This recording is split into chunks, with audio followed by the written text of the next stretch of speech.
Channel को subscribe कीजिए और बेल के निशान पर क्लिक करें ताकि हमेशा वीडियो आपको बर वक्त मिलते रहे। शुक्रिया।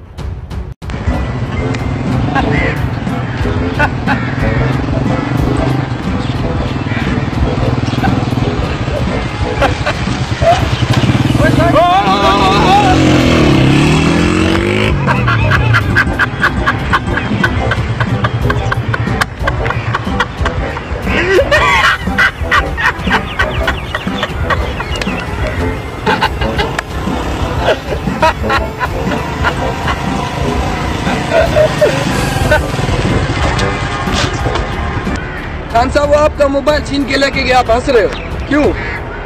अरे तो क्या हुआ, अगर मोबाइल छीन के गया तो मोबाइल का चार्जर तो मेरे पास है ना।